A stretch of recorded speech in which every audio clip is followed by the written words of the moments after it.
ایک ایسا جنرل جس نے آج تک ایک بھی جنگ نہیں ہاری. رومن امپائر دنیا کی سب سے بڑی ملٹری پاور. پرشین امپائر 700 سال حکومت کی اور کوئی نہیں روک سکا. لیکن ان دونوں کو صرف ایک انسان نے ایک ہی زندگی میں ہرایا. یہ صرف بیٹل کی کہانی نہیں ہے, یہ ایک انسان کی جرنی ہے. ایک واریر سے لے کر اللہ کی تلوار تک. یہ ہے خالد بن ولید رضی اللہ عنہ کی داستان, پیدائش سے لے کر وفات تک. یہ ہے ایپیسوڈ 1. سال تھا 585 عیسوی. گہری پہاڑیوں کے درمیان مکہ ایک چھوٹی سی گھاٹی تھی جس کے بارے میں دنیا کو کوئی پرواہ نہیں تھی, نہ رومنز کو نہ پرشینز کو. ان کے لیے صرف ایک چھوٹی سی تجارتی بستی تھی. اس بستی کے اندر ایک ایسا نظام تھا جو آپ کو پوری دنیا میں نہیں ملتا, جس کو کہتے تھے جاہلیہ یعنی جہالت کا دور.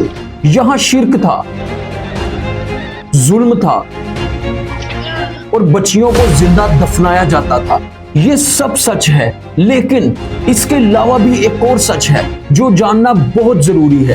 دور جہالت میں عرب کے لوگوں کی بہادری فیک نہیں تھی, ان کا جنون فیک نہیں تھا اور ان کی قربانی فیک نہیں تھی. اور جب یہی چیز اسلام میں ڈالی گئی تو پوری دنیا نے دیکھی ایک ایسی فوج جس کو کوئی نہیں روک سکا. اللہ اکبر! نہ رومنز نہ ہی پرشینز.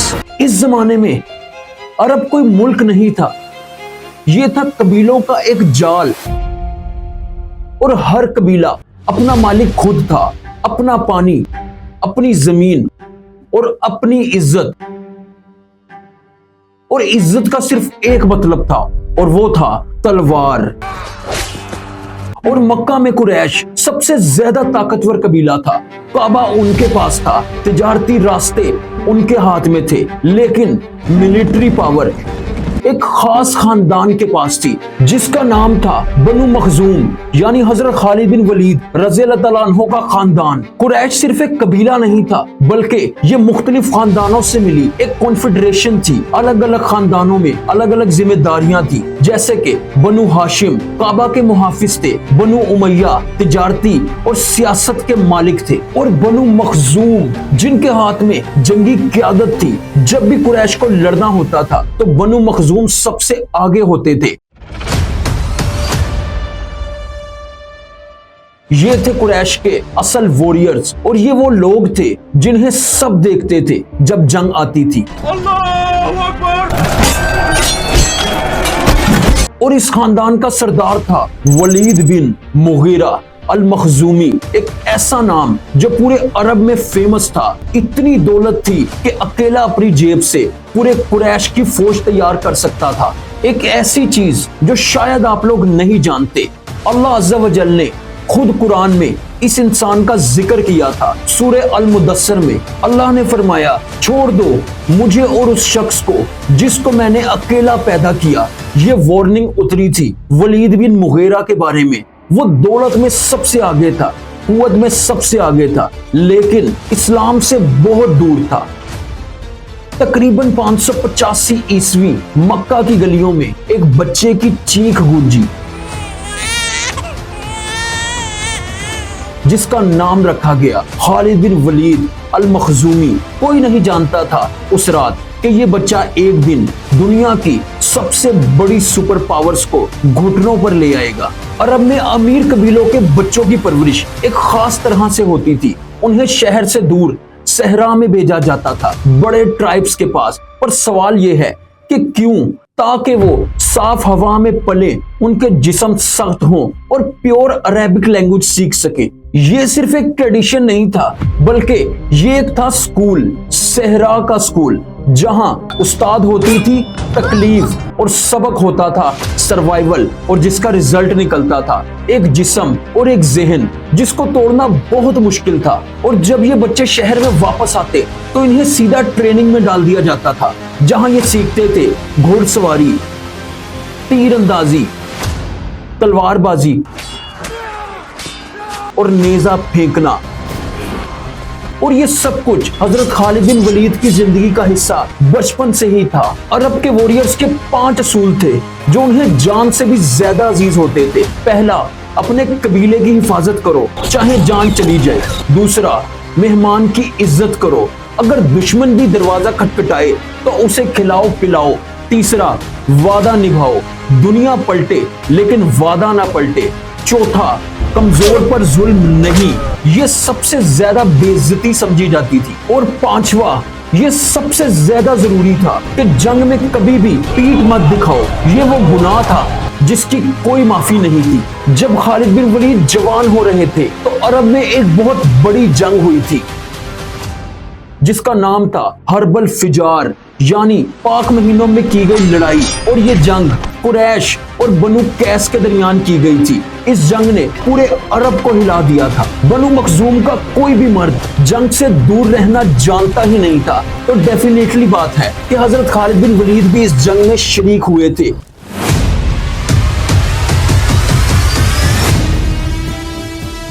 एक नौजवान के तौर पर सीखते हुए देखते हुए कि असली जंग आखिर होती कैसी है। लेकिन एक और बात, एक ऐसी बात जो दिल को ठहरा देती है, इस जंग में एक और नौजवान मौजूद थे जो कुरैश की तरफ से थे, जिनका काम था तीरों की हिफाजत करना, जिनका नाम था मोहम्मद बिन अब्दुल्ला, यानी हजूर सल्लल्लाहु अलैहि वसल्लम। जी हाँ, हजूर सल्लल्लाहु अलैहि वसल्लम भी इस जंग में मौजूद थे। 2 नौजवान एक ही मैदान में, एक ही वक्त में, एक जो बाद में अल्लाह के रसूल बने और दूसरे जो बाद में अल्लाह की तलवार बने।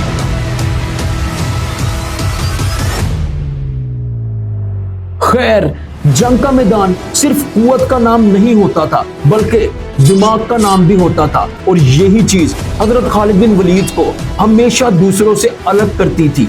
अरब वॉरियर्स उस वक्त एक खास अंदाज में लड़ते थे, यानी सफ बनाओ, हमला करो, जो ज्यादा बहादुर होगा वो जीत जाएगा, सिंपल सीधा। लेकिन हजरत खालिद बिन वलीद ने कुछ और देखा और कुछ और सोचा। वो सोचते थे कि दुश्मन की लाइन कहां से कमजोर है, फ्लैंकिंग मूवमेंट यानी साइड से हमला, एनसर्कलमेंट यानी दुश्मन को घेर लो, स्पीड और सरप्राइज, इतनी तेजी से आओ कि दुश्मन को सोचने का मौका भी ना मिले। ये वही टैक्टिक्स हैं जो आज भी मिलिट्री एकेडमीज में पढ़ाए जाते हैं। लेकिन हजरत खालिद बिन वलीद ने ये किसी स्कूल या एकेडमी से नहीं सीखे थे, बल्कि ये अल्लाह की तरफ से उन पे एक खास अता थी।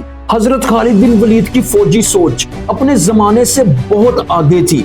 वो बैटल फील्ड पर ऐसी चीजें देखते थे जो दूसरों को बिल्कुल नजर नहीं आती थी। यही वजह थी कि उनके हाथ तले लड़ने वाली फौज हमेशा कॉन्फिडेंट होती थी, क्योंकि उन्हें मालूम था कि उनका सिपा सलार कभी गलत कदम नहीं उठाता। 1 मिनट रुकते हैं।